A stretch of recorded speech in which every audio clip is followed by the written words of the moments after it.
With me today is Aki Temiseva, President and CEO of the United Nations Association in Canada, a visionary enabler who embraces diversity to deliver unprecedented results. Aki, welcome to Say Hi to the Future. Yeah, well, hi. Hi to everyone and hi to the future.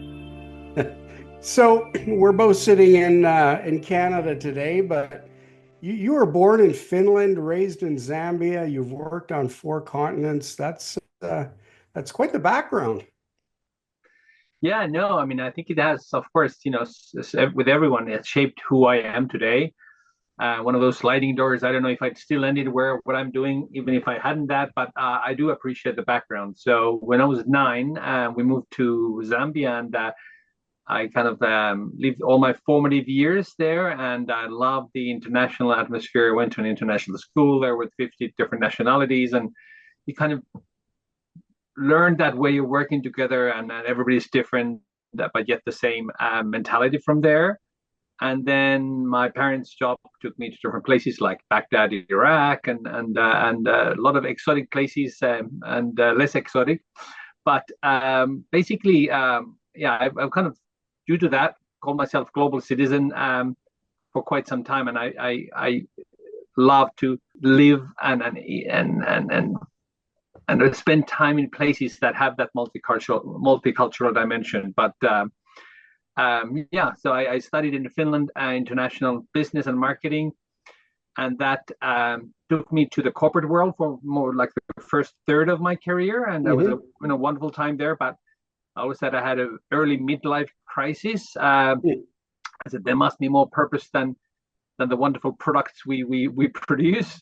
So then, World Vision Finland, I was looking for the new CEO, so I jumped into the not-for-profit world and never looked back since. I was working 20 years in different international humanitarian aid organizations, went to London, lead the global marketing for World Vision, and then had my own consultancy there, working on branding and strategy, always kind of with the notion of helping good people do more good. And then that took me to Virginia, US for a bit before we made our way to Canada, which was about almost 10 years ago now, and worked for an organization called Right to Play, which is all about play-powered learning, and then Children Believe, and a bit of environmental conservation with Oceanwise before I came here less than a year ago. But I feel somehow this has been like my calling, because UN has always been part of my life from the sidelines, and I felt that the values of UN and what we're trying to promote are really kind of my own values. So I'm just very thankful for where I am today. Well, it sounds like a wonderful journey. I wish today that more people were purpose driven. And welcome to Canada 10 years after the fact, but I think you've landed in a beautiful spot. So, Yeah, thank you. We always joke with the family before that we're nomads with furniture because we always left the place, but I think we've found a home now. So we feel very much home in Canada. We felt very welcome from the beginning, and I think it's a wonderful country to live in and continue to spread the Canadian values, which are very close to the UN values. so talking about values, I just want to pick up Antonio Gutierrez, United Nations Secretary General, has a very well-known statement on values. It says it comes down to values. We want the world our children inherit to be defined by the values enshrined in the UN Charter: peace, justice, respect, human rights, tolerance, and solidarity. How are we doing? Yeah, I know. It depends how you're looking at it. I guess it's like if you follow the news, we're doing really poorly on everywhere. But that's why I even myself, I restrict the news stream sometimes, especially nowadays. Because the truth is, like, if you actually talk to everyday people, and I am everyday, so we're all, if you talk to human beings, we're still doing fabulous things and we're helping. There's leg up, the neighbors are always there to help. So the world is actually a pretty good place.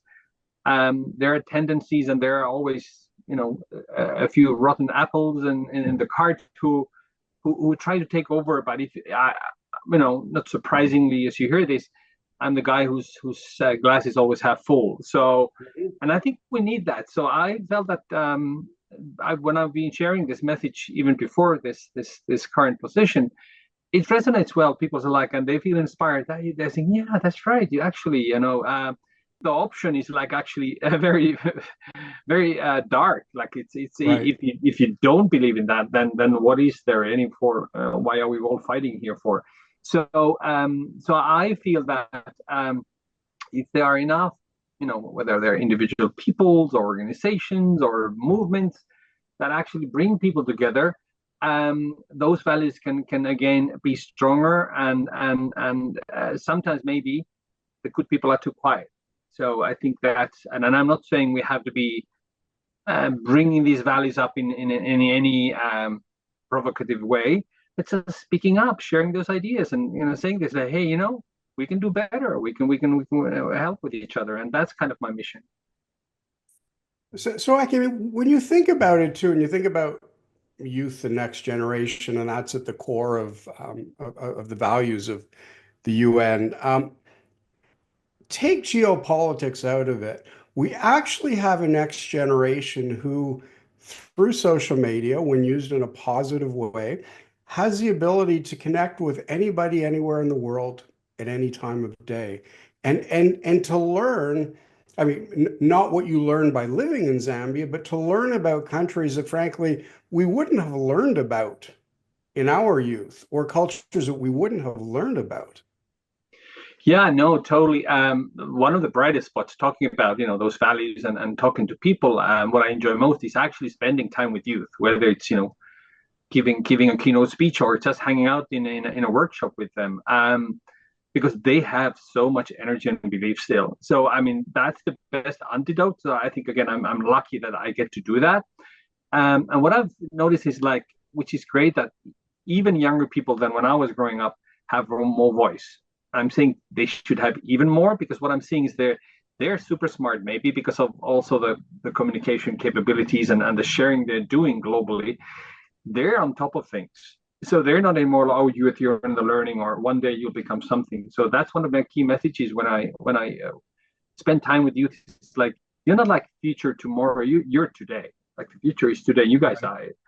And as a couple of examples, they've got I meet founders of organizations who are 16, and one of them was 15, and they're people. They're not just like, let's have a neighborhood, which are all important, but these are big organizations, national organizations, and they have over hundreds of followers, and they're 16, 17-year olds, and they have. So I'm actually learning a lot from them.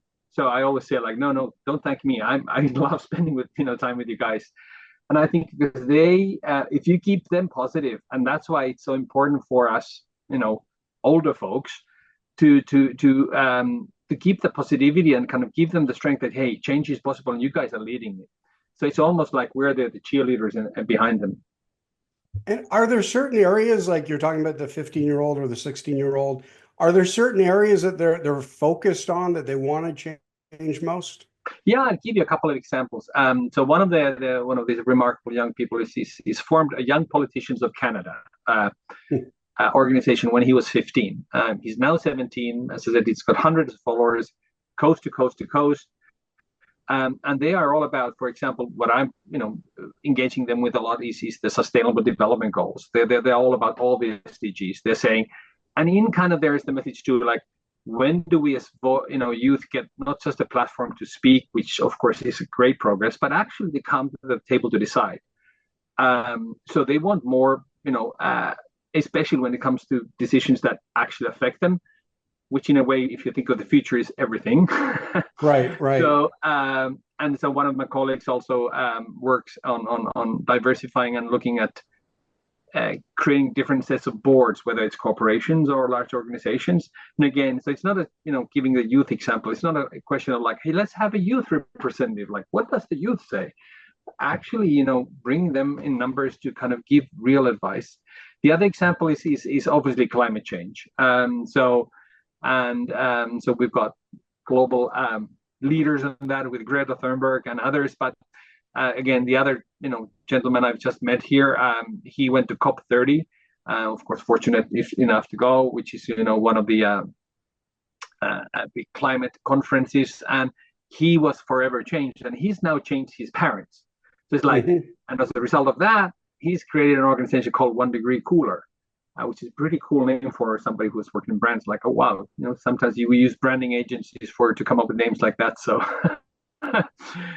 so these are the kind of examples. So they are really thinking very much thorough thoughts, and they're not just saying something's going to change. They have plans. They have, like, if they just like, let's do this, let's do less of that, and that's what we also try to help them with. It's actually giving them platforms and projects that they can work on, which are concrete plans. And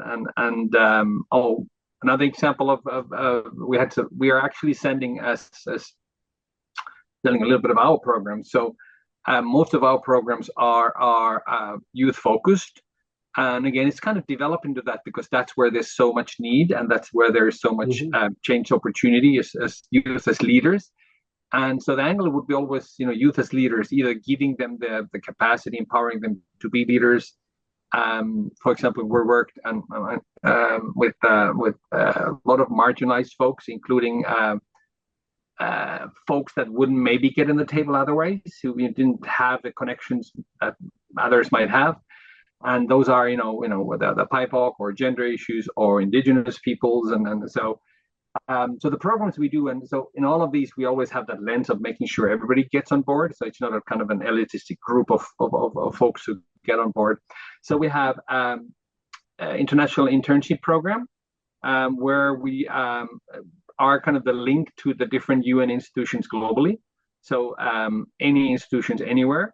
And we facilitate the recruitment and then the sending of these folks to the different UN institutions to do their internships. We also, which is a very important program, we facilitate sending delegations to different world events for conferences. We also have, for example, here in Canada, science and technology internship programs, where we link again youth with especially companies from natural resources and saying how could they do this in more greener way. And as a last example, we have Building Young Professionals, which is a 1-year program with a skills-based section with mentoring, and then with the internships, and they kind of graduate from that program.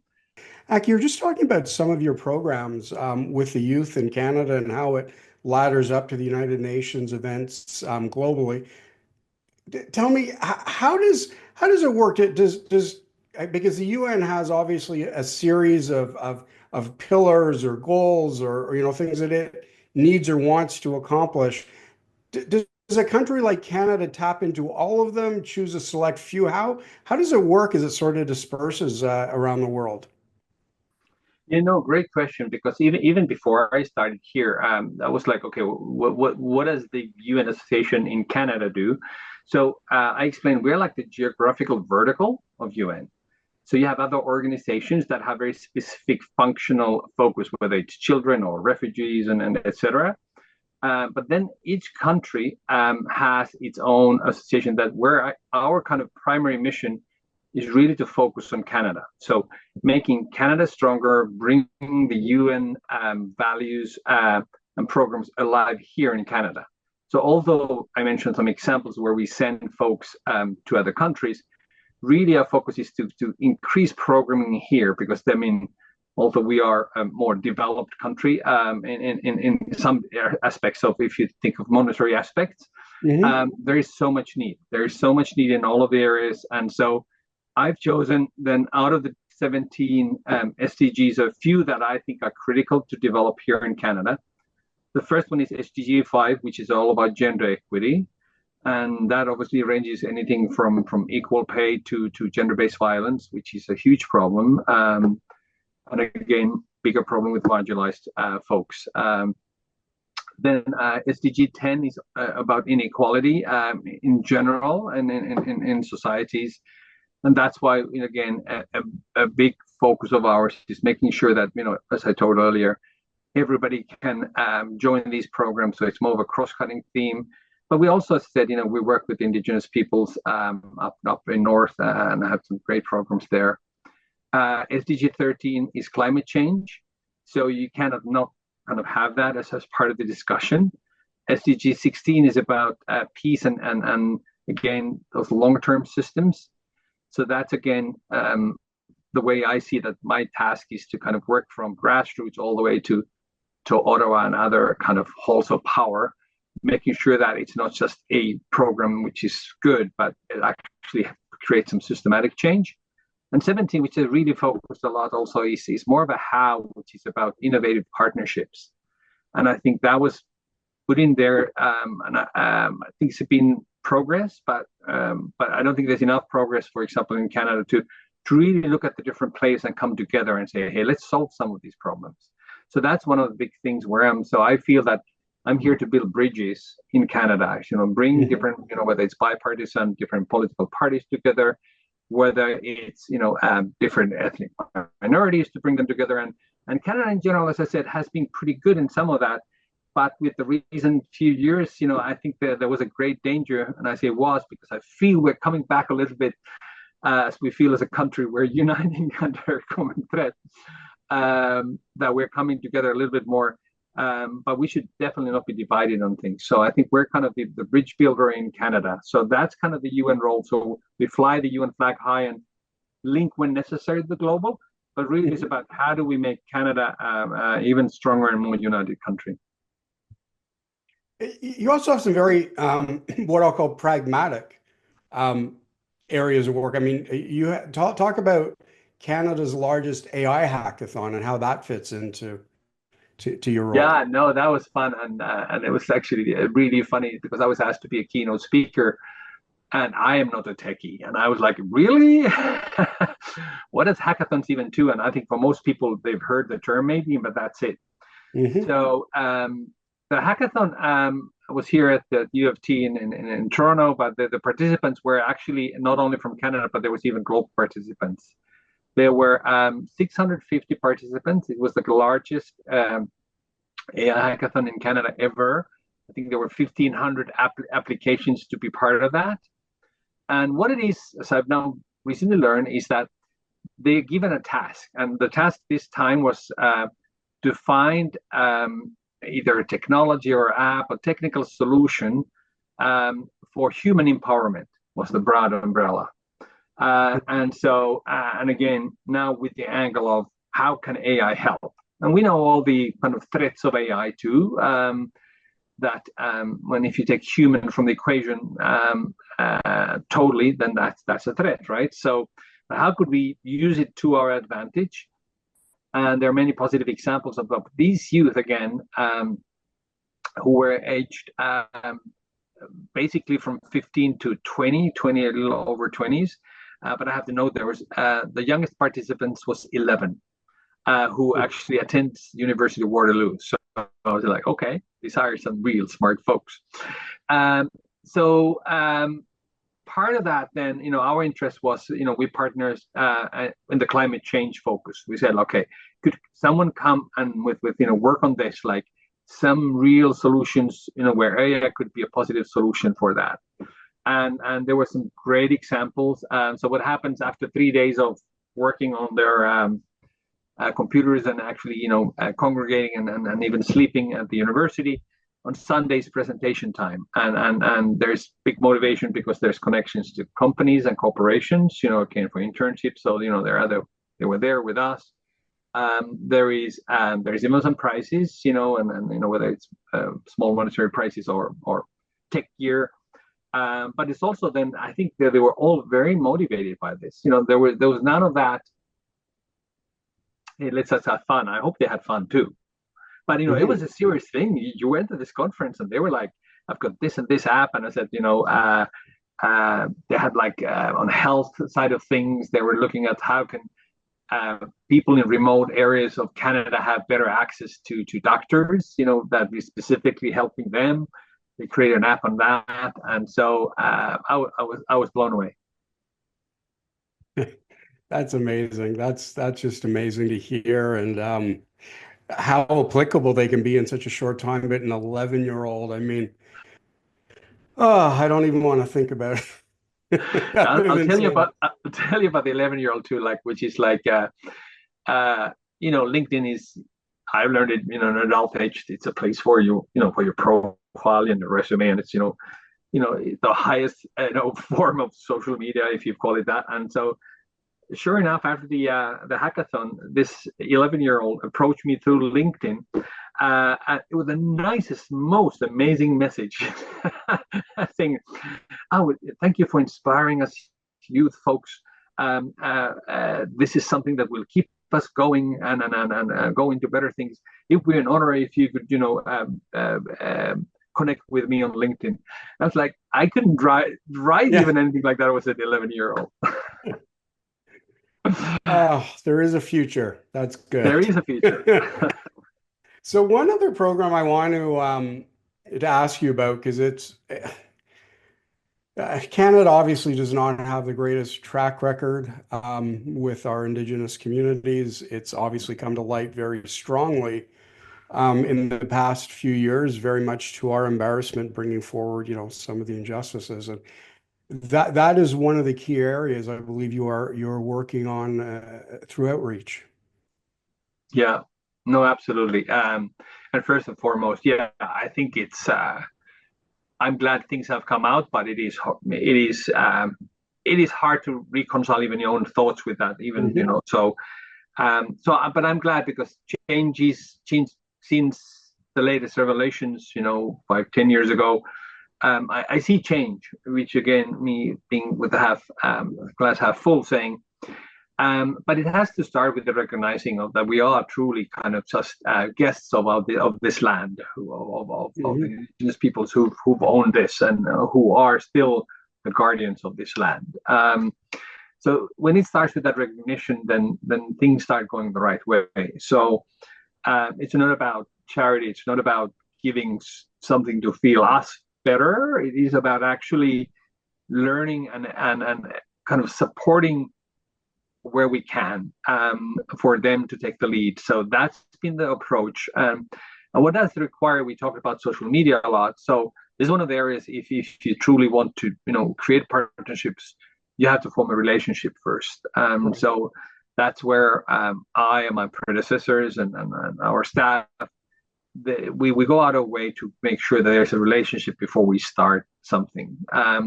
Might be a lengthier process, but it's the only way to do things right. And also then that keeps the long term feeling of even going further because one project can take you only from point A to point B, but it's not like things are now fixed, whatever it is. But giving a couple of examples, so we worked 95 young people in Cambridge Bay. And also in Iqaluit, Nunavut.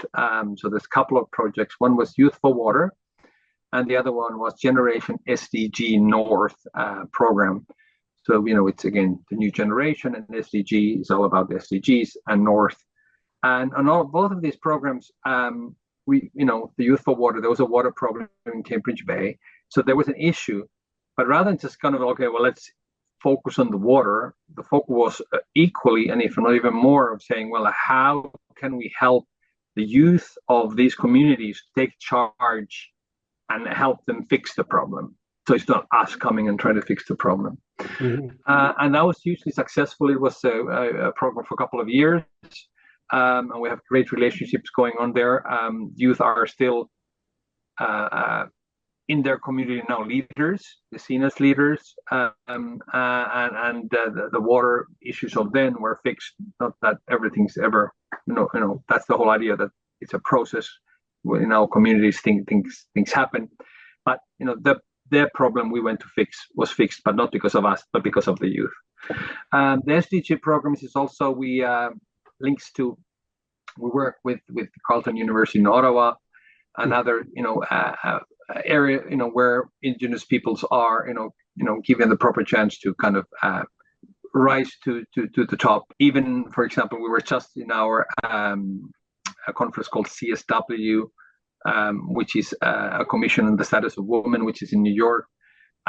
We had a part of the delegation of 11. We had 4 indigenous amazing young leaders kind of leading that, and again was another organization called Young Diplomats of Canada, and they had the Indigenous folks. So you really felt that, we are giving them a chance, not just to be, oh, look, we have somebody from the Indigenous community, but for them to lead. And hearing their stories also from their communities, how the youth constantly, they're looking for those avenues to make a change and lead them is super important. So that's kind of basically where we are, but I don't think it's enough. And of those two examples, one of my key things when I go to conferences, luckily again, in most of the conferences I have, there is proper participation by the Indigenous people. So I always seek and go and say, like, okay, how can we help? I'm from the United Nations Association. Link me to people where we can kind of come and listen and what are the needs. And again, from the same kind of approach I take, like, can we come and do you want us to come and help and work in your community? Or do you need more, Ottawa-based connections? Like I can work on that spectrum. Just tell us, because I think it's be careful because I'm also kind of immigrant, and so, but I feel so privileged to be here, and for the past crimes that's done, I feel so ashamed, and so it deeply touches me of like even the situation we live in right now. So it should be different, and so we need to constantly kind of really empower and partner with these communities to have a more balanced way of leading Canada together. One final question, if it's okay. How do you know if you're winning? I love the question. I measure our success at the number of people we are able to empower to do more good. It's that kind of extrapolation effect. There are different KPIs for our programs and which are measured as we, receive grants. But personally, my key measure is just saying, like, how can we, I call it the positive snowball effect. And only kind of 8 months into my job, building on the work of others, I think it's building. Maybe it's not in the, it's in the frontline news yet, but I believe it will be. So that's how I measure success. I think we have the ability as Canadians from all over the world, be the leaders that kind of we've been called for. And so let youth lead the way, and we can support them do that. Aki Temiseva, President and CEO of the United Nations Association in Canada. What a wonderful way to end on the youth and on the future. Thank you so much for joining us today on Say Hi to the Future. Thank you. My pleasure.